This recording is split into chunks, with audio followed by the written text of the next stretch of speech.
नमस्कार, मी राजेंद्र ओंजे. बेधडकपणे तुमचं सगळ्यांचं स्वागत. आज आपण चर्चा करणार आहोत. काल एक्झिट पोलचे आकडे याच वेळेला आपण पाहिले आणि त्याच्यावरती चर्चा केली. पण एक्झिट पोलच्या आकड्यांनुसार ज्या प्रकारे 5 राज्यांच्या निवडणुकांमध्ये पंजाब वगळता इतर 4 राज्यांमध्ये भाजपला आघाडी मिळालेली दिसते. सर्वात मोठा पक्ष भाजप राहील असे हे सगळे अंदाज वर्तवले जात आहेत. त्यामुळे या सगळ्यामुळे आता भाजप 4 राज्यांमध्ये सगळ्यात मोठा पक्ष असेलच. पण त्याबरोबरीनच मोदींची लाट जी लोकसभेपासून कायम होती, मध्यंतरी फक्त बिहारची निवडणूक जर सोडली तर त्याच्यात फारसे यश भाजपला मिळालेलं दिसलं नाही. पण पुन्हा एकदा आता या 5 राज्यांच्या निवडणुकांमध्ये भाजपला चांगलं यश मिळताना दिसतंय का, या सगळ्या मुद्द्यांवरती आपण चर्चा करणार आहोत. पहिला मुद्दा आपला चर्चेतला असणार आहे की एक्झिट पोलचे आकडे पाहता मोदी लाट कायम आहे का. दुसरा मुद्दा असेल की राष्ट्रीय पातळीवर काँग्रेसला मागे रेटण्यात भाजपला यश आलंय का. आणि तिसरा मुद्दा असेल समाजवादी पार्टी आणि अकाली दलासारखे घराणेशाही सांभाळणारे प्रादेशिक पक्ष या निवडणुकीच्या निमित्तानं बाजूला पडताना दिसत आहेत का. या 3 मुद्द्याविषयी आपण चर्चा करणार आहोत. आपल्यासोबत स्टुडिओमध्ये आयबीएम लोकमतचे कार्यकारी संपादक महेश म्हात्रे सर आहेत. भाजपचे प्रवक्ते माधव भांडारी आपल्यासोबत आहेत. दिनेश केळुसकर आमचा प्रतिनिधी पणजीवरून आपल्यासोबत आहे. कौस्तुभ फलटणकर लखनौमधून आपल्यासोबत आहे. आणि उल्हास पवार काँग्रेसचे ज्येष्ठ नेते पुण्यावरून आपल्यासोबत आहेत. दोघंही रिपोर्टर्स उद्या सकाळपासून आपल्याला हे सगळे आकडे कसे खरे ठरत आहेत हे आपल्याला सांगतील. कौस्तुभ असेल, दिनेश असेल. मी सुरुवात कौस्तुभ तुझ्यापासून करतो. ज्या प्रकारची आकडे समोर येताना दिसत आहेत, पंजाब वगळता 4 राज्यांमध्ये भाजपला चांगलीच आघाडी मिळताना दिसते. त्यामुळे ही मोदींची लाट, मोदींची जादू, करिश्मा हा कायम आहे असं म्हणायला इथे वाव आहे.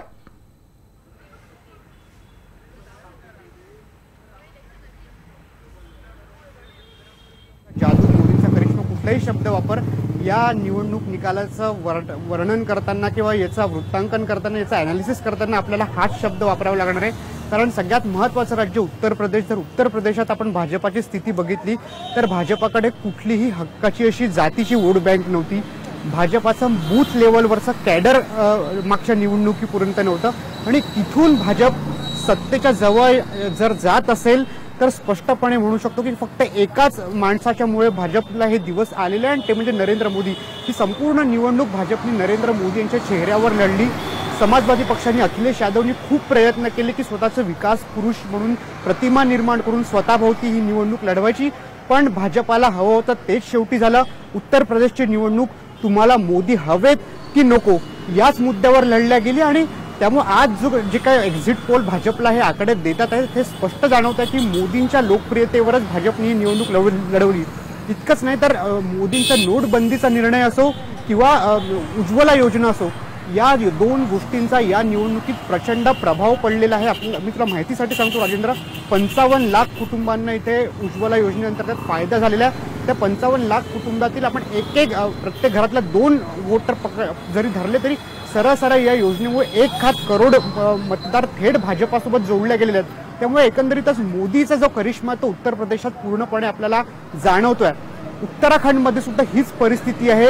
उत्तराखंडचे मुख्यमंत्री हरीश रावत यांनी ही निवडणूक प्रतिष्ठेची केली होती. काहीशी सहानुभूती सुद्धा त्यांना मिळाली होती. पण फक्त नरेंद्र मोदी यांची जी उत्तराखंडमध्ये क्रेज होती त्या भरोश्यावर भाजप आता सत्तेच्या जवळ पोहोचलेले आहे. उत्तराखंडचे मुख्यमंत्री हरीश रावत यांनी याला सुद्धा एक ट्विस्ट करण्याचा प्रयत्न केला की तुमच्या हरदाला हरवण्यासाठी पंतप्रधानांना इथे यावं लागतंय. पण ज्या पद्धतीची गर्दी उत्तराखंडमध्ये नरेंद्र मोदी यांच्या सभेला झाली, संपूर्ण निवडणूक उत्तराखंडची नरेंद्र मोदी यांच्या चेहऱ्यावर लढल्या गेली. मणिपूरमध्ये सुद्धा तीच स्थिती आपल्याला बघायला मिळते. गेल्या निवडणुकीत 0 सीट भाजपला होता, वोट पर्सेंट सुद्धा 0 होतं. तिथून आज भाजप सत्ता मिळेल या स्थानावर पोहोचले. याचं क्रेडिट सुद्धा आपल्याला नरेंद्र मोदी यांनाच द्यावं लागेल. ज्या पद्धतीने ते स्वतः जातीने नॉर्थ ईस्टमध्ये लक्ष घालतात आहेत. आणि हेच कारण आहे की भारतीय जनता पक्षाला हे सगळे दिवस बघायला मिळतात. त्यामुळे नरेंद्र मोदी यांचा करिश्मा आहे हे स्पष्ट आहे. मी स्वतः उत्तर प्रदेशमध्ये 3 दिवस नरेंद्र मोदी यांच्या रोड शोमध्ये सहभाग झालो होतो. आणि जो रिस्पॉन्स लोकांचा होता, अगदी मुसलमानांचा सुद्धा जो रिस्पॉन्स नरेंद्र मोदींना मिळत होता, त्यावरून हे स्पष्ट दिसत होतं की त्यांची जी जादू आहे, त्यांचा जो व्यक्तिमत्वाचा प्रभाव आहे तो अजूनही लोकांच्या मनावर आहे. राजेंद्र, तो प्रभाव अजूनही कायम आहे. त्यामुळेच हे सगळे आकडे दिसत आहेत. हे आता अंदाजावरून आपण सांगू शकतो. उद्या सकाळी 8 वाजल्यापासून जेव्हा मतमोजणी सुरू होईल आणि त्यातले सगळे निकाल समोर येतील तेव्हा अधिक स्पष्टता त्यातली येईल. पण दिनेश, ज्या प्रकारे आपण गोव्यात बघतोय की गोव्यामध्ये गेल्या वेळेला स्पष्ट बहुमत भाजपला होतं. 83% गेल्या वेळेचं मतदान यावेळेला साधारणतः तितकंच झालं, 1% मागे पुढे झालं असेल. पण ज्या प्रकारे मतदान झालंय त्या प्रमाणात तुल्यबळ पक्षही मैदानात होते. वेलिंगकर बाहेर पडले. वेलिंगकरांनी भाषिक सुरक्षा मंच तिथे स्थापन केला. त्यांच्यासोबत शिवसेना गेली. महाराष्ट्र गोमंतक पार्टी भाजपपासून दूर झाली. काँग्रेस सोबत तिथे आप पण मैदानात उतरलेलं दिसलं. काँग्रेस वेगळी लढती आहे. पण या सगळ्या गोंधळामध्ये जे आकडे येत आहेत त्या आकड्यात भाजप सर्वाधिक पक्ष मोठा राहील, सर्वात मोठा असं दिसतंय. आणि आज विनय तेंडुलकर म्हणाले की आम्ही 22-23 जागांपर्यंत आरामात जाऊ. चित्र काय की मोदींचा करिश्मा इथेही कायम आहे.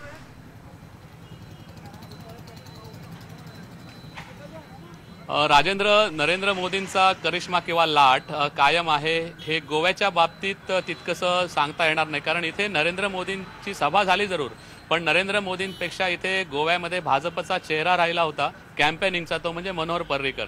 मनोहर पर्रीकर हे देशाचे संरक्षण मंत्री म्हणून 2.5 वर्षांनी इथून गेले. त्यानंतर असं म्हटलं जातं आहे की भाजपाची म्हणजे लक्ष्मीकांत पार्सेकरांची प्रशासनावरची जी पकड आहे ती ढिली होत गेली. त्याचा एक फटका भाजपला बसू शकतो असं म्हटलं जातं या निवडणुकीमध्ये.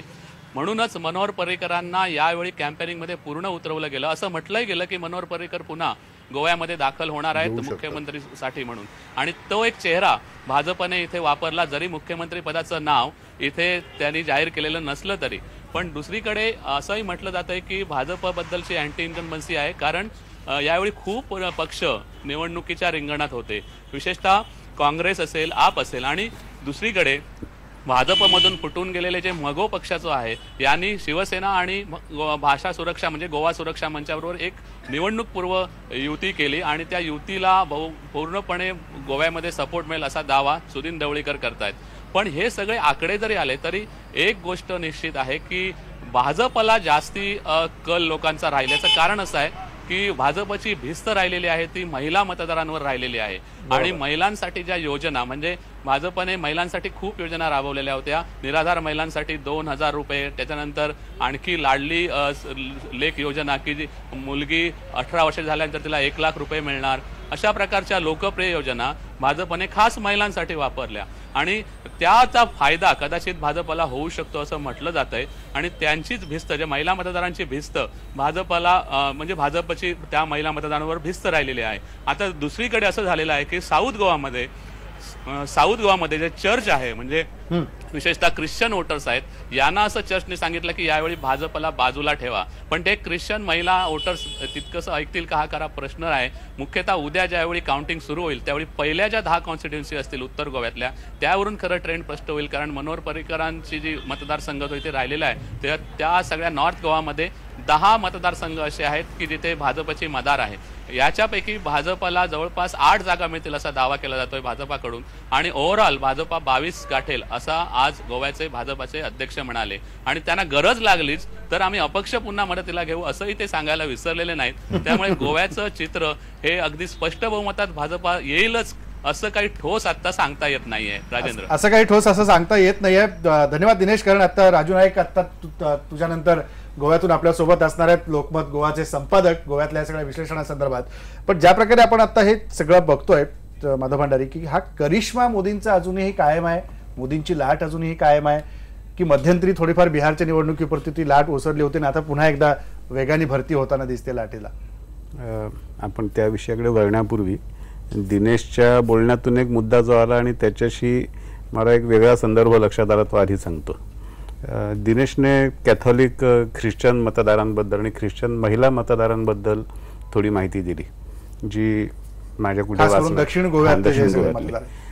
कारण मध्यंतरीच्या काळामध्ये गोव्यातले जे चर्चचे प्रमुख आहेत त्यांचं एक विधान आलं होतं की गोव्यामधल्या ख्रिश्चन किंवा गोव्यामधल्या राजकारणावरचा, गोव्यावरच्या निवडणुकीच्या राजकारणावरचा चर्चचा प्रभाव कमी झालाय असं त्यांनी जाहीरपणे म्हटलं होतं. आणि चर्चला ह्याच्यामध्ये विशेष चर्च जे बोलेल त्याला फारसं महत्त्व मिळेल की नाही ह्याच्याबद्दल त्यांनी शंका व्यक्त केली होती. ते विधान जेव्हा माझ्या वाचण्यात आलं तेव्हा मला थोडंसं आश्चर्य वाटलं होतं. कारण आत्तापर्यंत गोव्याच्या राजकारणावरती चर्चचा प्रभाव हा राहिलेला आहे हे मी अनुभवलेलं आहे. याच वेळेला मी फक्त गोव्यात गेलो नव्हतो. पण त्यामुळे ते विधान मला थोडं आश्चर्यकारक वाटलं होतं आणि थोडं असं वाटलं होतं की काही दिशाभूल करण्यासाठी हे विधान केलंय का वगैरे असं एक सुद्धा वाटलं होतं मला. पण दिनेशने दिलेली माहिती जी आहे ती जर लक्षात घेतली तर मग ते विधान आणि दिनेशने सांगितलेली माहिती या दोन गोष्टी एकमेकांशी जुळणारे आहेत.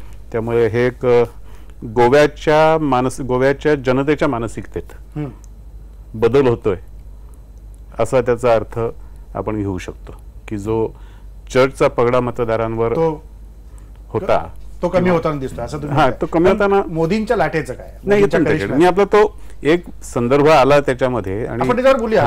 अजून येतील आपल्यासोबत अजून गोव्यावरती आपण म्हणून तो मला लगेच आठवण झाली म्हणून सांगून टाकलं.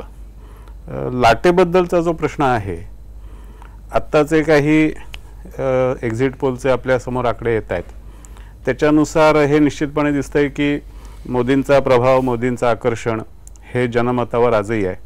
कौस्तुभने जसं सांगितलं, त्याने मणिपूरचा उल्लेख केला, त्याने उत्तराखंडचा उल्लेख केला, उत्तर प्रदेशात तर त्याने स्वतः अनुभव घेतला. या सगळ्यामध्ये मोदींबद्दलचं आकर्षण, मोदींबद्दलचा विश्वास आणि मोदी करत असलेल्या कामाबद्दलचा सुद्धा विश्वास हा त्याच्यामध्ये प्रतिबिंब पडताना दिसतंय, हे आपल्याला मान्य केलं पाहिजे. आणि 2014च्या लोकसभा निवडणुकीला आता 3 वर्ष पूर्ण होतील, आणखीन 1 महिन्यात 1.25 महिन्यात. तर 3 वर्षानंतर सुद्धा हे आकर्षण, हा विश्वास हा जर कायम असेल तर मग त्याला लाट म्हणता येणार नाही, कारण लाट ही क्षणभंगूर असते. त्याला करिश्मा म्हणायचं. त्याला मग करिश्मा म्हणावं लागेल, की मोदींचा प्रभाव जो आहे, मोदींची आकर्षण शक्ती जी आहे ती मजबूत आहे, तशी आहे, किंवा कदाचित थोडी वाढलेली आहे असं आपल्याला म्हणावं लागेल. पण भाई सर, ज्या प्रकारे आता हे दिसतात आकडे सगळे, या आकड्यांमधून भाजपचे नेते असंही अजूनही दावा करतायत की ते बहुमतात सगळीकडे जातील, पण आकडे बहुमताच्या जवळ नेऊन ठेवणारे आहेत पण बहुमत देणारे नाही आहेत. अशा परिस्थितीमध्ये ही लाट म्हणायची की जसं माधवराव म्हणाले की हा करिश्मा म्हणायचा, नेमकं भाजपचं काय? माधवराव जे म्हणाले त्याच्याशी मी पार्शली सहमत आहे. कारण भारतीय राजकारणामध्ये आपण जर स्वातंत्र्यपूर्व काळापासूनचा इतिहास जर घेतला तर आपल्याला लक्षात येतं की पहिली आपली जी निवडणूक झाली त्या पहिल्या निवडणुकीमध्ये पंडित जवाहरलाल नेहरूंच्या जोडीला सगळे स्वातंत्र्य लढ्यामध्ये सहभागी झालेले मान्यवर नेते काँग्रेसच्या बाजूने मोठ्या प्रमाणात, म्हणजे ती फळी मोठी होती. आणि त्यानंतरच्या काळात सुद्धा नेहरूंचा करिश्मा जसा पहिल्या आपल्या पूर्वार्धामध्ये मोठ्या प्रमाणात भारतीय जनमानसावर पडलेला आपल्याला दिसला, त्या पुढे तशाच प्रकारचा जोरदार करिश्मा आपल्याला इंदिरा गांधींचा पाहायला मिळाला. त्यानंतर राजीव गांधींचा होता. मधल्या काळामध्ये अटल बिहारी वाजपेयी आणि अडवाणी यांच्या नावाचा करिश्मा देशाने अनुभवला. परंतु यंदाची म्हणजे 2014 पासूनचा आतापर्यंतचा काळ राजेंद्र असा आहे, पहिल्यांदा भाजप हा पक्ष काऊ बेल्ट पासून पुढे सरकलेला आहे. म्हणजे ज्या पद्धतीने जो सगळा भाजपच्या प्रभावाखाली असणारा जो हा भाग होता त्याला काऊ बेल्ट म्हटलं जातं. कारण विशेषतः ईशान्य भारतामध्ये भाजपने केलेला प्रवेश असेल किंवा दक्षिणेकडील राज्यांमध्ये आपल्या संघटनाची सगळी जी शक्ती पसरवण्याचा प्रयत्न जे केलेले, ह्या सगळ्या याच्यात असं लक्षात येतं की जर नेतृत्व चांगलं असेल तर पक्षाचा प्रचार आणि प्रसार हा वेगाने होतो. नरेंद्र मोदी यांनी ज्या पद्धतीने 2014ची लोकसभा निवडणूक लढवली आणि ती लढवत असताना त्यांनी जी पद्धतशीर योजना आखलेली होती, जी स्ट्रॅटेजी आखलेली होती, त्या स्ट्रॅटेजीमध्ये देशातील सर्वाधिक संख्येने असणारा तरुण मतदार डोळ्यासमोर ठेवून त्यांनी सोशल मीडियाचा वापर केला. त्यांना ज्या अपेक्षित गोष्टी आहेत, बघा अपवर्डली मोबाईल सोसायटी हा भारतीय समाजमानाचा जर आपण एका शब्दामध्ये जर त्याचं वर्णन करायचं ठरवलं तर विकासोन्मुख बहुतांश समाज आहे. तर हा विकासोन्मुख समाज आहे हा सर्व स्तरामध्ये अडकलेला आहे. जातीय आणि सर्व प्रकारच्या आर्थिक उतरंडीमध्ये अडकलेला हा जो बहुसंख्य युवा वर्ग आहे त्या युवा वर्गाला फक्त विकासच पुढे नेऊ शकतो हे मोदींनी पहिल्यांदा या देशामध्ये मांडलं. त्यामुळे असेल कदाचित की त्यांच्या या सगळ्या प्रचाराला मोठ्या प्रमाणात देशभरातील मतदारांनी साथ दिली. त्यामुळे आता ज्या पद्धतीने नरेंद्र मोदी यांचा करिश्मा आपल्याला उत्तर भारतातील निवडणुकीमध्ये पाहायला मिळतो, याच्यात पंजाबमध्ये त्यांनी पूर्णपणे लक्ष केंद्रित केलेलं नाहीये. इथे आपण समजून घेतलं पाहिजे, कारण तिथे अकाली दल हा प्रमुख पक्ष आहे आणि भाजप त्यांचा छोटा भाऊ आहे. परंतु उत्तर भारतामध्ये, उत्तर प्रदेशमध्ये जिथे किमान निदान 100 जागा जरी यांना मिळाल्या, भाजपला मिळाल्या, तरी सुद्धा राज्यसभेमध्ये त्यांचं अधिक चांगल्या पद्धतीने प्रतिनिधित्व येणार आहे. तर त्या सगळ्या याच्यामध्ये आपल्याला लक्षात येईल की भाजपने पद्धतशीरपणे राज्यसभेमध्ये आपलं प्रतिनिधित्व वाढवण्यासाठी, राज्यसभेमध्ये आपला दबदबा वाढवण्यासाठी उत्तर प्रदेशवर आपलं लक्ष केंद्रित केलं. ते आज नाही केलं, 3 वर्षांपासून केलं आणि त्यामुळे पद्धतशीरपणे निवडणुका जिंकता येतात याचा एक फॉर्म्युला या निमित्तानं आपल्याला भाजपने तयार केलेला दिसतोय आणि मोदी त्या फॉर्म्युल्याचे शिल्पकार आहेत. त्यामुळे करिश्मा जो आहे तो करिश्मा आपल्याला मोदींचाच याच्यामध्ये पाहायला मिळणार आहे. करिश्मा याच्यात पूर्णपणे मोदींचा पाहायला मिळतोय. पण उल्हास दादा, ज्या प्रकारे 5 राज्यांच्या निवडणुका आपण पाहतोय, या 5 राज्यांच्या निवडणुकामध्ये एक पंजाब सोडलं तर काँग्रेसच्या हाती फार काही मिळताना दिसत नाहीये.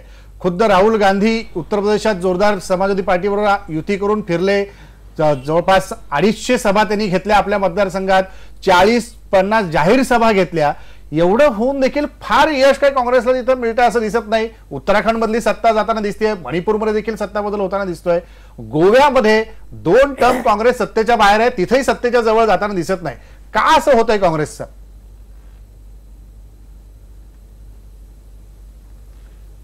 एक तर हा आढावा घेताना महेश म्हात्रेंनी 1952 पासूनच्या निवडणुकीचा उल्लेख केला आणि अर्थात 1952 म्हणजे पंडित जवाहरलाल नेहरूंच्या पासून ते राजीव गांधींच्या पर्यंत जर एकूण यंत्रणा, माध्यमं, इंटरनेट, मोबाईल, सोशल मीडिया वगैरे या सगळ्या गोष्टी नव्हत्या, तरीसुद्धा पंडितजी, त्यांच्याबरोबरचे सर्व नेते, इंदिराजी, राजीव गांधी यांचा खऱ्या अर्थानं, लालबहादूर शास्त्री यांचा प्रभाव होता. नरसिंहरावांनी एक आर्थिक सुधारणा केल्या, त्यांचा वेगळा प्रभाव होता. आजच्या तुलनेमध्ये आपण पाहिल्यानंतर आपल्या असं लक्षात येईल, आता राजेंद्र तुम्ही उल्लेख केला की राहुल गांधींनी 250 सभा घेतल्या. अहो, पंतप्रधान वाराणसीमध्ये 3-3 दिवस राहतात. 1952 पासून एकही पंतप्रधान एखाद्या राज्यामध्ये 8, 10, 12 सभांच्या वर कधी सभा झालेल्या मला आठवत नाही. हे स्वतःच्या मतदारसंघात 3 दिवस राहतात आणि बातमी येते वर्तमानपत्रात की 7 दिवसांच्या नंतर पंतप्रधान दिल्लीमध्ये. याचा अर्थ काय? याचा अर्थ असा आहे, करिश्मा, लाट या सगळ्या गोष्टी जर असत्या तर स्वतःच्या अस्तित्वासाठी पक्षाच्या आणि स्वतःच्या इतकी केविलवाणी धडपड पंतप्रधानांसारखा नेता अशा प्रकारे करतोय, हेच मुळं प्रश्नचिन्ह निर्माण करणार आहे माझ्या दृष्टीनं. मी त्या अँगलने या गोष्टीकडे पाहतो. आणि म्हणून बरं, त्यांच्या विरुद्ध आहे कोण? अहो, अखिलेश यादव आणि राहुल गांधी. त्यांची वय काय? ते तरुण आणि हे देशाचे पंतप्रधान. अहो, या 2 तरुणांच्यासाठी त्यांना संपूर्ण उत्तर प्रदेश 8-8 दिवस फिरून अगदी रोड शो करून त्याला तो प्रयत्न करावा लागतोय. याचीच अवस्था आहे. असा त्याचा अर्थ मी लावतो की लाट किंवा करिश्मा नाही, तर अस्तित्वासाठी ही चाललेली मोठी लढाई आहे.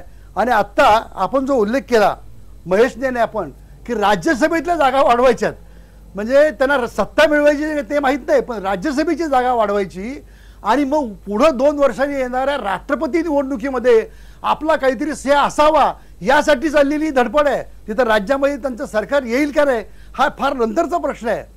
गोव्यामधली परिस्थिती आत्ता माननीय केळुसकरांनी सांगितल्याप्रमाणे ते काही निश्चित नाही आहे. पंजाबातली परिस्थिती वेगळीच आहे. पंजाबमध्ये निश्चितपणे काँग्रेसचं सरकार येईल असं मला या ठिकाणी प्रामाणिकपणे वाटतं. हरीश रावत सारखा जनमानसामध्ये, सामान्य माणसांच्या मध्ये तळागाळाची नाडी ओळखणारा असा हा मुख्यमंत्री असल्यामुळं त्याचाही संघर्ष मोठा आहे आणि तोही जिंकेल अशी माझी खात्री या ठिकाणी. आता राहता राहिला करिश्मा. आणि आता बिहारचा आपण उल्लेख केला. बिहारमध्ये भाजपला काही यश मिळालं नाही, त्यांचे उपमुख्यमंत्री होते, पण नितीश कुमारने दाखवलं. पंजाबमध्ये मला वाईट इतकं वाटतं की निवडणुका हा वेगळा भाग आहे, पण देश, दहशतवाद याच्या लढाईची आपण एका बाजूला भाषा करतो आणि ज्या अकाली दलाबरोबर भाजपचं सरकार पंजाबमध्ये आहे त्या ठिकाणी मंदिरामध्ये इंदिराजींची हत्या केलेल्या परिवाराचा साफा चढवून सन्मान केला जातो आणि शहीदांचा परिवार म्हणून एक कुणी शब्द काढलेला नाही. तुम्ही दहशतवादाची लढाई सांगणार. एक वेगळी माहिती अशी येते, सन्मान होत वेगळी माहिती दिवसभर चर्चेली जाते पंजाबबद्दल. सगळ्या गोष्टींच्याकडे फार मोठ्या गांभीर्याने बघण्याची मला असं वाटतं आवश्यकता आहे. आणि जर लाट असती तर तामिळनाडूमध्ये त्यांना जागा मिळाल्या असत्या, लाट असती तर बिहारमध्ये आल्या असत्या. म्हणून लाट किंवा करिश्मा नाही तर या सगळ्या यंत्रणांचा अतिशय उत्तम चपखल वापर आणि स्वतःचे परिश्रम मान्य केले पाहिजेत. म्हणजे त्यांनी पंतप्रधान पदावर असलेल्या माणसाने एवढं सात जेव्हा एखाद्या राज्यामध्ये राहावं का न राहावं हा भाग वेगळा आहे, तो चर्चेचा विषय दादा होऊ ऐका शकतो. ना, पण मला दादा सगळ्यात महत्त्वाचा मुद्दा पंजाबच्या बद्दल तुम्ही सांगताय, कुठलेही नेते अशा दादा प्रकारे ऐका, पंजाब बद्दल तुम्ही सांगताय, पंजाब बद्दल आज हा? दिवसभरात चर्चेली जाणारी गोष्ट एक बोला. सांगतो तुम्हाला. पंजाब बद्दल दादा आवाज येतोय का माझा? हो ना. हा, पंजाब बद्दल दिवसभर असं चर्चेलं जात आहे हा, की पंजाब मध्ये काटेकी टक्कर आहे काँग्रेस आणि आम आदमी पार्टीमध्ये. तुम्ही म्हणालात की भाजपचं फार काय तिथं दिसलं नाही किंवा ते आकड्यावरून बरोबर. पण दिसत नाही, पण दुसऱ्या बाजूला चर्चा अशी आहे की पुढे येऊ घातलेल्या नोव्हेंबर डिसेंबरच्या निवडणुकीत गुजरातचं निवडणूक होणार आहे विधानसभेची, तिथे आम आदमी पक्षाचा जास्त आपल्यावर त्रास होऊ नये. दिल्लीमध्ये आम आदमी पक्ष ज्या प्रकारे सगळे खेळ्या करते त्याचा आपल्याला त्रास होऊ नये आणि एक पंजाब सारखं राज्य त्यांच्या हातात जाऊ नये म्हणून काँग्रेस मुक्त करणारी भाजप नेते काँग्रेसला अंतर्गत मदत करते. हे खरं आहे का? नाही रे, काँग्रेस मुक्त भारत करण्याचा ज्यांनी निर्णय घेतलाय ते कसे काँग्रेसला मदत करतील? मला नाही वाटत ते काँग्रेसला कधी मदत करतील. शक्य नाही हो. कारण मुळातच विचारामध्ये खूप अंतर आहे, मूलभूत विचारामध्येच खूप फरक आहे. त्यामुळे काँग्रेसला ते मदत करतील याच्यावर कुणीही विश्वास ठेवणार नाही. कौस्तुभ तुला काय म्हणायचं होतं?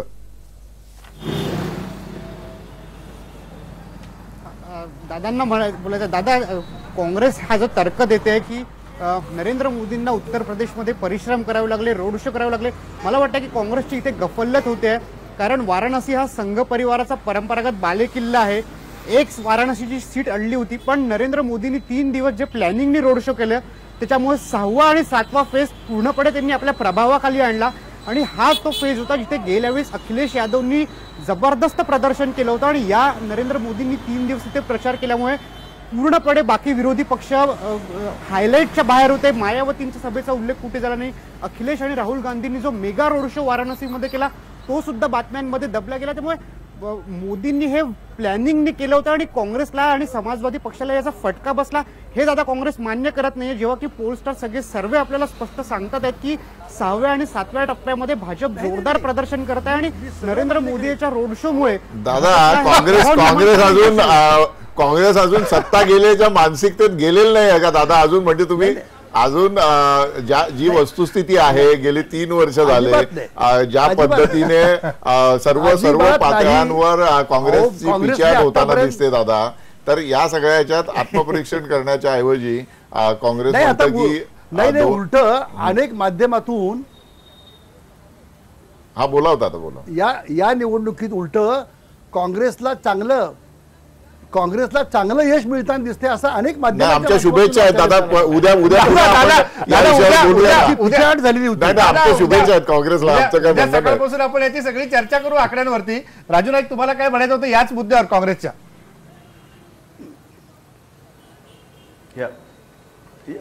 मला उत्तर प्रदेश आणि गोव्यामध्ये एक साम्य याच्यामध्ये दिसतं ते मला सांगावंसं वाटतंय. राजदीप सरदेसाईने आपल्या एका लेखामध्ये काउंटर पोलरायझेशन असा एक शब्द वापरला होता उत्तर प्रदेशच्या बाबतीत. झालं असं की अखिलेश आणि राहुल गांधी यांची युती झाल्यानंतर मुस्लिमांचंही पोलरायझेशन सुरू झालं. त्याचा परिणाम म्हणून हिंदू हे वेगवेगळे जे घटक विखुरले होते त्यांचंही पोलरायझेशन झालं आणि त्याचा फायदा भाजपला मिळाला अशी तऱ्हेची एक चर्चा राजदीप सरदेसाई यांनी सुरू केली होती. मला वाटतं तसा जसं इफेक्ट उत्तर प्रदेशमध्ये झाला त्याचा नेमका उलट पोलरायझेशन गोव्यामध्ये झालेलं आहे.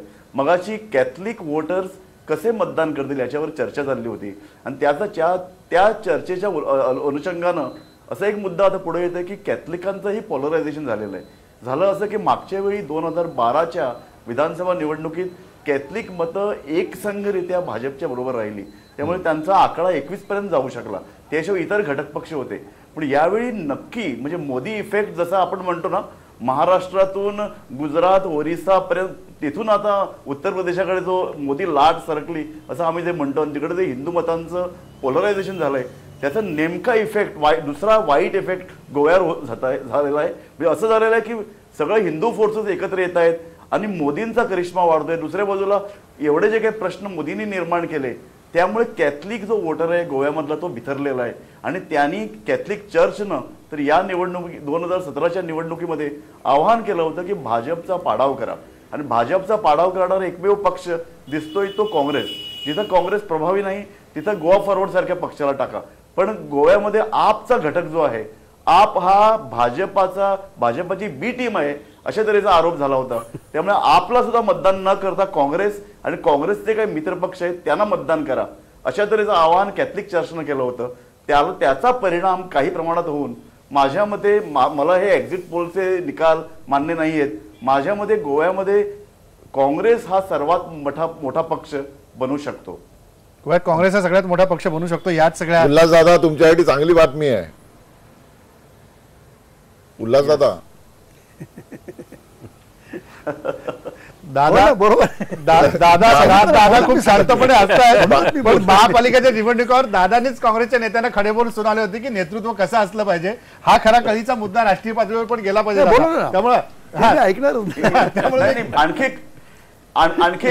एक राजेंद्र मला आणखी एक मुद्दा सांगायचा या संदर्भात. या मुद्दा असा आहे की यावेळी काँग्रेसला बहुसंख्य म्हणजे मेजॉरिटी मिळवणं गोव्यात शक्य होतं आणि सहज शक्य होतं. एवढं एक बीजेपीच्या विरोधात एक वातावरण मागचे 6 महिने होतं. पण गोव्यामध्ये जे त्यांनी 2 वर्षापूर्वी जे प्रदेशाध्यक्ष लुईझिन फालेरो यांना जे पाठवलं त्यांनी एवढा मोठा गोंधळ घातला मागच्या 2 ते 3 महिन्यात. उमेदवार निवडताना त्यांनी आपल्याच काही मर्जीतील लोकांना तिकीट दिल्या. त्याशिवाय जे काँग्रेसचे जे घटक पक्ष किंवा मित्रपक्ष होते त्यांच्या विरुद्ध एक कारस्थान असं रचलं. त्यांना ऐनवेळी एका बाजूला दिग्विजय सिंग गोव्यात येऊन असं जाहीर करत होते की आमची मित्रपक्षांची युती झाली, आम्ही या पक्षांबरोबर निवडणुकीला युती करत आहोत. दुसऱ्या बाजूला लुईझिन फालेरो हुळ बंडखोरांना प्रोत्साहन देत होते. तिकडे त्यांनी काही लोकांच्या मतदारसंघात त्यांनी तिकीटही वाटले. काँग्रेसमध्ये लोकशाही परंपरा आहे राजू, आपण विसरू शकतो. ते पक्षातील ही सुंदोपसुंदी, पक्षातील हा गोंधळ यामुळे त्यांनी वाया घालवलेला आहे. नाही नेमकं याच मुद्द्यावर उल्हासदादांनी 23 तारखेला महापालिकेचे निकाल लागले ते बोट ठेवलं होतं. कदाचित काँग्रेस नेत्यांना ते पटलं असेल म्हणून फारसे काँग्रेस नेते काय बोलत नाहीत. पण दादांना खासगीमध्ये बोलून दाखवत होते की तुम्ही येऊन बोला. पण ते धाडस काँग्रेसमध्ये कुठेतरी केलं पाहिजे.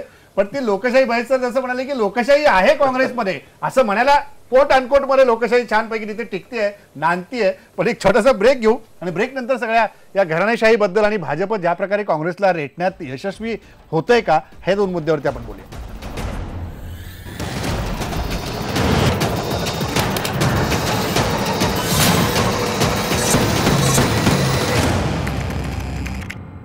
ब्रेक नंतर पुन्हा एकदा स्वागत. आपण कालच्या एक्झिट पोलच्या अंदाजानुसार जे निकालाचं चित्र अंदाजे स्पष्ट दिसतंय त्याच्यावरती चर्चा करतोय. माधव भंडारी, या सेगमेंटला सुरुवात चर्चेला या मुद्द्यांनी करायचं. मगाशी महेश सरांनी जो राज्यसभेचा मुद्दा मांडला की भाजपला राज्यसभेत आत्ता बहुमत नाही आहे म्हणून भाजपची ती सगळी लगबग सुरू आहे की राज्यसभेमध्ये देखील खासदारांची संख्या कशी वाढवता येईल.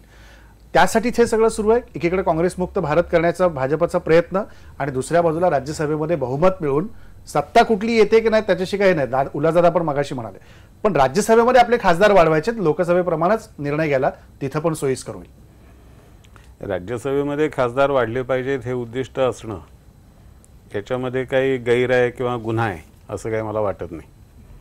कारण संसदीय लोकशाही आपण जी स्वीकारलेली आहे संसदीय लोकशाहीचा आत्माच आहे की बहुमत मिळवण्याचा प्रयत्न राजकीय पक्षांनी करावा. त्यामुळे राज्यसभेमध्ये बहुमत मिळवण्याचा प्रयत्न आम्ही केला तर त्याच्याबद्दल आम्हाला कोणी दोष देण्याचं किंवा आम्हाला गुन्हेगार ठरवण्याचं काही कारण नाही. आणि फक्त राज्यसभेसाठीच आम्ही हे करतो आहोत असं दादांनी म्हणणं ह्याच्यासारखं तर विलक्षण काही नाही. कारण उल्हासदादा पवार हे एक अत्यंत जाणकार आणि संयमी असे राजकीय नेते आहेत. पण आता ठीक आहे, आता काँग्रेसच्या वतीने बोलताना त्यांना अशा काही भूमिका घ्याव्या लागतील हे मी समजू शकतो. पण अर्थातच ज्या राज्यांमध्ये आम्ही निवडणुका लढवतो त्या राज्यांची सत्ता मिळवणं हे आमचं उद्दिष्ट आहेच ना. आम्ही निवडणुका काही स्वांतसुखाय आणि एक जाता जाता करमणुकीसाठी लढवा म्हणून थोडीच लढवतो. निवडणुका जिंकण्यासाठी लढवतो आणि सत्ता मिळवण्याचा प्रयत्न आम्ही करतो. सगळेच करतात, आम्हीच करतो असं सगळेच राजकीय पक्ष. अगदी निवडणूक त्यासाठीच असते. अगदी जो अपक्ष म्हणून जे निवडणूक लढवतात त्यांना सुद्धा मुख्यमंत्री होण्याची महत्वाकांक्षा असते. त्यामुळे आम्ही निवडणुका राज्यांमध्ये सत्ता मिळवण्यासाठीच लढवतो, सगळेच लढवतो. त्याप्रमाणे आम्ही काही वेगळं करतो असं नाही. दादांच्या बोलण्यातला एक जो उल्लेख आला काहीतरी 2 वर्षानंतर राष्ट्रपती पदाची निवडणूक यंदाच आहे, 2-3 महिन्यांनी आहे. त्यांना 2-3 महिन्यांनी म्हणायचं असं जून जुलैमध्ये जून जुलैमध्ये आहे. आणि राष्ट्रपती सुद्धा आमच्या पसंतीचे असावेत असं आम्ही का म्हणू नये? पक्षाचे नसले तरी चालतील, पण पसंतीचे असले पाहिजे. आणि आजपर्यंत जेवढे म्हणजे काँग्रेसने राष्ट्रपती दिले ते काय त्यांच्या पक्षाच्या बाहेरचे दिले, त्यांच्या नापसंतीचे दिले? जे सत्तेवर येणारे पक्ष असतात, जे सत्ता राबवणारे पक्ष असतात, त्यांना आपल्याला हवा असलेला व्यक्ती राष्ट्रपती पदावर असावा असं वाटतं आणि त्याच्यामध्येही काही गैर नाही. आम्हालाही त्याप्रमाणे वाटलं तर त्यातही काही गैर नाही. पण हा सगळा मुद्दा समोर येत असताना कौस्तुभ, सगळ्यात महत्वाचं म्हणजे समाजवादी पार्टी असेल किंवा पंजाबमध्ये अकाली दल असेल, या सगळ्या पक्षांच्यावर ठपका आहे तो घराणेशाहीचा. मुलायम सिंगांपासून शिवपाल यादव असतील, रामगोपाल यादव असतील, अखिलेश असतील, त्यांची पत्नी आता डिंपल असेल, किंवा आता येऊ घातलेलं नेतृत्व मुलायमच्या घरातलं त्यांचा मुलगा दुसरा तोही असेल, या सगळ्यामध्ये, आणि तिकडे सुखबीर सिंग असतील किंवा प्रकाश सिंग बादल गेल्या कित्येक वर्षापासून करणारे राजकारण असेल, या घराणेशाहीमुळे कुठतरी हे प्रादेशिक पक्ष आता बाजूला जाताना दिसत आहेत की काय नेमकं घडतंय? राजेंद्र, पंजाब आणि उत्तर प्रदेशची परिस्थिती पूर्णपणे वेगळी आहे. उत्तर प्रदेशात घराणेशाही हा काही मुद्दा नाही आहे. अखिलेश यादव यांची लोकप्रियता जर आज आपण बघितली तर 5 वर्ष त्यांच्या सरकारवर अनेक आरोप झाले. स्वतः मुलायम सिंग यांनी सार्वजनिकरित्या अखिलेश यादव सरकारची टीका केली. मात्र असं असलं तरी अखिलेश यादव यांची वैयक्तिक लोकप्रियता अजिबात कमी झाली नाही. किंबहुना त्यांच्याविषयी कुणीही वाईट बोलताना मला उत्तर प्रदेशात आढळलं नाही. प्रत्येक व्यक्ती अखिलेश यादव यांच्याविषयी आदराने बोलतो. युवकांमध्ये अखिलेश यादवविषयी आकर्षण आहे, महिलांमध्ये अखिलेश यादव यांच्याविषयी आकर्षण आहे. त्यामुळे अखिलेश यादव मुलायम सिंहांचे चिरंजीव म्हणून मुख्यमंत्री हे जे इम्प्रेशन आहे हे उत्तर प्रदेशात जनमानसात नाही आहे. उत्तर प्रदेशात अखिलेश यादव आता स्वतःच्या जोरावर एक नेते म्हणून प्रस्थापित झालेले आहे. मात्र पंजाबमध्ये या उलट स्थिती आहे. बादल घराण्यातच सगळ्यांना सत्ता मिळालेली आहे. विशेषतः प्रकाश सिंह बादल, माफ कर, सुखबीर सिंह बादल यांचे साडू मजीठिया आणि सुखबीर सिंह बादल यांच्याविषयी लोकांमध्ये प्रचंड नाराजगी आहे. मजीठिया यांच्यावर ते ड्रग तस्कर असल्याचा थेट आरोप आहे. सुखबीर बादल यांच्या कार्यपद्धतीवर सुद्धा लोकांची नाराजगी आहे. प्रकाश सिंह बादल आता वयोवृद्ध झाले आहे, ते डे टू डे कामात बघत नाही, तर सुखबीर सिंग बादलच डे टू डे काम बघतात आणि त्यांचं लोकांशी वागणं हे फटकून असतं. या गोष्टीची चीड पंजाबच्या सामान्य लोकांमध्ये आहे आणि बादल घराण्यातली जी ही दुसरी पिढी आहे ती पंजाबचे लोक सहजपणे स्वीकारताना दिसत नाहीये. प्रकाश सिंह बादल यांच्याविषयी पंजाबच्या लोकांमध्ये आजही आदर आहे, पण तो आदर, ती आपुलकी सुखबीर सिंह बादल यांच्याविषयी किंवा बादल परिवारातल्या इतर सदस्यांविषयी जाणवत नाही आणि तो जो रोष आहे किंबहुना तोच या निवडणुकीतून प्रकट होताना दिसतोय. उत्तर प्रदेशात यादव परिवाराबद्दल रोष लोकांमध्ये नाही आहे. इतकी यादव येऊन, इतकं भांडवून लोक यादव परिवारातल्या भांडणाचा या निवडणुकीच्या निकालांशी संबंध जोडत नाहीये. सामान्यातला सामान्य माणूस सुद्धा म्हणतो की भांडणं काय प्रत्येकाच्या घरात होतात, त्याचा निवडणुकीशी संबंध नाही आहे. त्यामुळे कोणी म्हणतं की हे भांडण स्क्रिप्टेड आहे, राजकीय फायद्यासाठी आहे. असं असलं तरी मतदारांवर त्याचा प्रभाव नाहीये. अखिलेश यादवला उत्तर प्रदेशच्या लोकांनी स्वीकारलाय, पण ही निवडणूकच मुळात नरेंद्र मोदी आणि पोलरायझेशन करण्यात भारतीय जनता पक्षाला यश मिळालं हे सुद्धा मान्य करावं लागेल. कौस्तुभ, एक सगळ्यात महत्वाचा मुद्दा थोडक्यात मला उत्तर दे की ज्या प्रकारे आपण बघतोय की जर समजा घराणेशाही नसेल, तिकडे घराणेशाहीचा परिणाम पंजाबमध्ये दिसतोय. मणिपूर, उत्तराखंड, पंजाब आणि उत्तर प्रदेश इथं व्यक्ती केंद्रित राजकारण चाललं म्हणून हे सगळे आकडे बदलताना दिसत आहेत की व्यक्ती केंद्रित राजकारण नव्हतं, विकासाचा मुद्दा होता म्हणून लोक त्याला पाठबळ देतात. तिन्ही राज्यांमध्ये मुद्दे वेगवेगळे होते. उत्तर प्रदेशात आपण बघितलं की पोलरायझेशनवर पूर्ण निवडणूक भारतीय जनता पार्टीने लढली. स्वाभाविकपणे नरेंद्र मोदींचं आकर्षण, त्यांचा करिश्मा हा सुद्धा फॅक्टर होता. उत्तराखंडमध्ये 2 व्यक्तींच्या करिश्म्याची लढाई होती. एकीकडे हरीसिंह रावत यांच्याविषयी सुद्धा लोकांमध्ये आकर्षण होतं. शेवटी तर ती निवडणूक त्यांनी या अस्मितेवर नेली होती की तुमच्या हरदाला हरवण्यासाठी देशाच्या पंतप्रधानांना यावं लागतंय.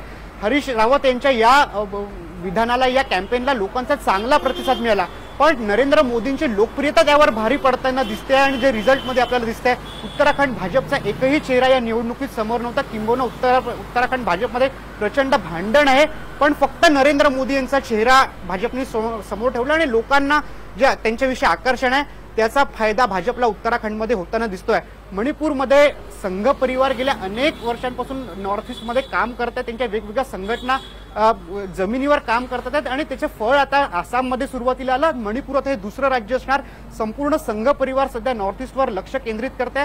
त्याचाच एक परिणाम म्हणून नॉर्थ ईस्टमध्ये भाजपचे हे परिणाम आपल्याला दिसतील. निश्चितपणे नरेंद्र मोदी फॅक्टर सुद्धा मणिपूरमध्ये मोठ्या प्रमाणात कारणीभूत आहे. अगदी खरं आहे. उलटच हा सगळा मुद्दा झाला या प्रादेशिक पक्षांचा. पण ज्या प्रकारे तुम्हाला असं वाटलं महापालिका निवडणुकीत की राज्यातल्या नेतृत्वाने आता विचार करण्याची गरज आहे, असंच तुम्हाला आता हे आकडे बघून देशातल्या नेतृत्वाने करावं आणि नवं नेतृत्व समोर आणावं प्रियांका सारखं, असं नाही वाटत का? नाही, तसं काही आता आपल्याला हे पहा, बिहारमध्ये आम्ही फक्त 10च्या आतमध्ये होतो. आज 40 जागा आम्हाला फक्त निवडणुकीला मिळाल्या. 40 पैकी आम्ही 27 आलो. एक लक्षात घ्या. आता उत्तर प्रदेशामध्ये अखिलेश बरोबर म्हणजे समाजवादी पक्षाबरोबर आघाडी केली. 130 जागावर आम्ही लढतोय. आता उद्या रिझल्ट जो येईल, कारण हे सगळे एक्झिट पोलचे आकडे आहेत, जर परिस्थिती आस्था असलेल्या आमदारांच्या पेक्षा, कारण संघटनात्मक पातळीवर हा प्रयत्न चालू आहे. राज्यापुरतं मी नक्की सांगेल, कारण देशा पातळीवर काय मी फिरलेलो नाही आहे, परंतु राज्य पातळीवर काँग्रेस पक्षाच्या दृष्टीनं संघटनात्मक बाबीवर गांभीर्याने विचार करण्याची आवश्यकता आहे. कारण अनेक जिल्ह्याच्या मध्ये पक्षामध्ये सुंदोपसुंदी असतेच, परंतु जे प्रबळ शक्ती त्या वेगवेगळ्या जिल्ह्यांच्या मध्ये होती ती टिकली असती. परंतु आपापसातल्या मतभेदाला मिटवण्याची किंवा दरी बुजवण्याचा प्रयत्न हा नेत्यांनी जेवढा करायला पाहिजे होता तो केलेला नाही. तसंच दादा त्याचा आत्मचिंतन केलंच तेच तर म्हणणं आहे. तेच तर म्हणणं, राष्ट्रीय पातळीवर देखील आत्मचिंतनाची गरज यायला पाहिजे. यायची वेळ आलेली आहे का? आत्मचिंतन हे होतच एक राज्य पातळीवर. केंद्रीय पातळीवर तुम्हाला सांगतो, पचमढी नरोरा चिंतन शिबिरापासून पचमढी शिबिरापर्यंत अखिल भारतीय काँग्रेस पद्धती पातळीवर अनेक वेळा चिंतन शिबिर झालीत.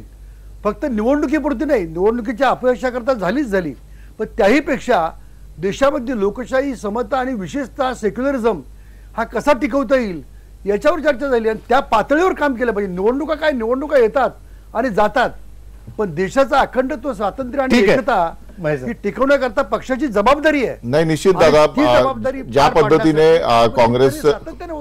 पद्धतीने काँग्रेसची कारकीर्द आपण स्वातंत्र्यपूर्व काळापासून भारतामध्ये चालत आलेली पाहिलेली आहे आणि ज्या पद्धतीने काँग्रेसनी या देशाच्या एकूण प्रगतीमध्ये योगदान दिलेलं आहे ते सगळं पाहता भाजपच्या बरोबर काँग्रेस सुद्धा समर्थ पर्याय उभा राहायला पाहिजे. कारण ज्या देशामध्ये चांगल्या पद्धतीने लोकशाही कार्यप्रणाली चालावी असं आपल्या सगळ्यांना वाटतं, त्या देशामध्ये विरोधी पक्ष सुद्धा समर्थ असला पाहिजे, सक्षम असला पाहिजे, तर खऱ्या अर्थाने लोकशाहीमध्ये लोकांचा आवाज बुलंद होत राहील. आज ज्या प्रकारे काँग्रेसचा कारभार आम्हाला सगळ्यांना चालताना दिसतो, ज्या प्रकारे काँग्रेसचं नेतृत्व एकीकडे सोनिया गांधींच्या आजारामुळे आणि दुसरीकडे राहुल गांधी यांच्या नेतृत्वामुळे ज्या प्रकारे काँग्रेसचा कारभार सगळी चाललेला आपल्याला पाहायला मिळतो, त्यात एक गोष्ट आता फार दूर कशाला जायचं, आपण नुकतेच मुंबई महानगरपालिकेच्या निवडणुका झाल्या, त्या निवडणुकीमध्ये सगळे पक्ष जीवाच्या कराराने लढत होते. म्हणजे शिवसेना आणि भाजपच्या जोडीले अन्य छोटे पक्ष सुद्धा मोठ्या प्रमाणात प्रयत्न करताना दिसत होते, परंतु काँग्रेसच्या नेतृत्वामध्ये सुंदोपसुंदी माजलेली होती. संजय निरुपम यांना ठेवायचं का त्यांना घालवायचं या सगळ्या विषयावर सगळे नेते एकत्र झालेले दिसले. विशेषतः जेव्हा जाहीरनामा जाहीर झाला काँग्रेसचा, त्यावेळेस तर काँग्रेसचे सगळे महत्त्वाचे नेते त्या कार्यक्रमापासून दूर राहिलेले दिसले. म्हणजे इतक्या मोठ्या प्रमाणात ज्या पक्षाने सत्ता भोगलेली आहे त्याची सगळी पडझड होते, तरी नेतृत्व जागा होताना दिसत नाही. तिकडे पंजाबमध्ये सुद्धा राहुल गांधींची वाट बघून कॅप्टन अमरिंदरने शेवटी जाहीरनामा प्रसिद्ध केला. ही परिस्थिती सगळ्या काँग्रेस पक्षावरती आलेली आहे दादा. नाही, म्हणून मी मुंबईच्या बाबतीत तर महेश यांच्याशी पूर्ण सहमत आहे. एवढं शेवटच्या मतदानाच्या दिवसापर्यंत एवढी गटबाजी, एवढं हे असताना सुद्धा 31 जागा निवडून आल्यात. मी मतदारांचे आभार मानतो, कारण की एवढ्या परिस्थितीमध्ये एकही नेता हजर नाही, अत्यंत संघर्ष चाललेला आहे आणि त्या पातळीवर लोकांनी मतदान करून 31 नगरसेवकांना काँग्रेसच्या निवडून दिले, याचा अर्थ असा होतो की जर योग्य वेळी, मी सांगितल्याप्रमाणे महेशच्या मी बोलण्याशी सहमत आहे की योग्य वेळी जर नेत्यांनी प्रयत्न करून यांना एकत्र आणलं असतं तर कदाचित मुंबई महापालिकेतली आत्ताची जी संख्या आहे ती 2.5-3 पटींनी वाढू शकली असती, दुप्पट तर नक्कीच झाली असती असं मला अतिशय प्रामाणिक वाटतं. तो प्रयत्न झालेला नाही जितकं होणं आवश्यक होतं असं मला या ठिकाणी बरोबर आहे. त्याचं आत्मचिंतन हे केलंच पाहिजे, त्याचं आत्मचिंतन केलं पाहिजे. आपण मत असण्याचं कारण नाही. उद्याच्या निकालावरती अजूनही परत काय काय चिंतनाच्या गोष्टी असतील दादा आपण त्याची चर्चा करूया. पण गोव्यातला जर खास करून राजू नाईक विचार आपण केला तर गोव्यात जसं प्रादेशिक पक्षांचा आपण उत्तर प्रदेशचं बोलतोय, समाजवादी पार्टी असेल, बसपा असेल किंवा एक दादांच्या सगळ्या आणि महेशच्या बोलण्यामध्ये एक फक्त राजू नाईक येतो मी तुमच्याकडे, एक संदर्भ फक्त देऊन ठेवतो, तो पुढे उपयोगी पडेल. 1972 साली विधानसभेच्या ज्या निवडणुका झाल्या त्यात महाराष्ट्रामध्ये काँग्रेसला 77% मतं पडली होती. बरोबर. आणि देशामध्ये आजपर्यंतच्या लोकशाहीच्या निवडणुकीच्या इतिहासात कुठल्याही राज्यात कुठल्याही पक्षाला एवढी मतं मिळाली नव्हती. आज 50 वर्ष झाली, आज काँग्रेस 27%च्या खाली आले. 50 वर्षामध्ये 50% मतं काँग्रेसने गमावली आहेत महाराष्ट्रात, हे आपण लक्षात ठेवलं पाहिजे. अगदी खरं की तोही मुद्दा महत्वाचाच आहे. पण राजू नाईक ज्या प्रादेशिक पक्षांबद्दल आपण बोलतोय, गोव्यात खास करून जर पाहायला गेलं तर आता नव्याने वेलिंगकरांनी काढलेला गोवा सुरक्षा मंच असेल, त्याच्यासोबत गेलेली शिवसेना असेल, गोव्यातला महाराष्ट्र गोमंतकवादी पक्ष असेल किंवा गोवा फॉरवर्ड पार्टी असेल, यांचं महत्व किती तिथं दिसतंय? बरोबर. यांचं महत्व तुम्हाला तिथे किती दिसतंय 2 राष्ट्रीय पक्षांच्या बरोबरीने? बरोबर. आताच तुम्ही उल्लेख केला घराणेशाहीचा. महाराष्ट्रवादी गोमंतक पक्ष जो अत्यंत म्हणजे 1961 पासून गोव्यात चालू आहे, गेले 55 वर्ष, त्यालाही घराणेशाहीचा शाप आहे.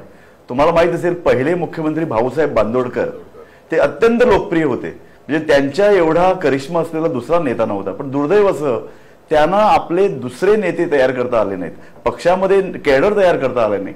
त्यांच्यानंतर त्यांची मुलगी शशिकलाताई मुख्यमंत्री झाल्या, त्यानंतर तो पक्ष संपला, कारण कॅडर जे पाहिजे होतं त्यानंतर एक नेतृत्व पक्षात निर्माण करण्याची जी एक प्रक्रिया सुरू व्हायला पाहिजे ती या पक्षात झालीच नाही. आणि त्यानंतर आता आम्ही पाहतो 2 ढवळीकर भाऊ हा पक्ष चालवत आहेत.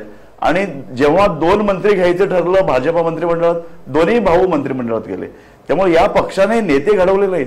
आता तर निवडणुकीला तोंड देताना अगदी 2 महिन्यापूर्वी त्यांनी ठरवलं की आम्ही स्वतंत्रपणे निवडणूक लढणार आहोत, आणि त्यांनी स्वतःचे नेते स्वतःचे उमेदवार निवडलेच नाहीत, इतर पक्षामधून नेते उमेदवार आयात केलेले आहेत.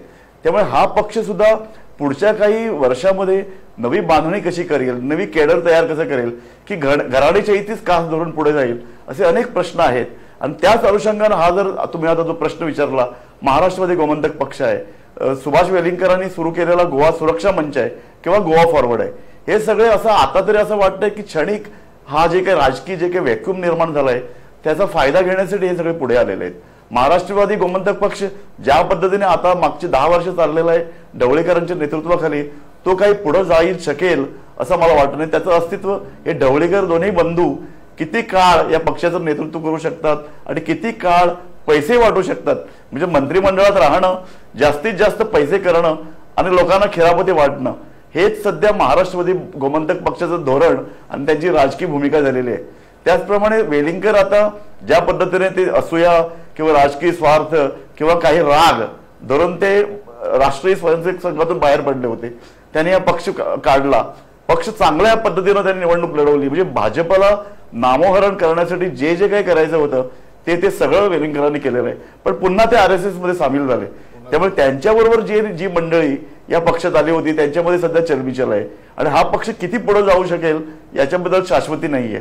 त्याचप्रमाणे आता एक चांगला पक्ष ज्याला गोव्याच्या अस्मितेची जाणीव आहे अशा पक्ष स्थापन झालाय तो गोवा फॉरवर्ड.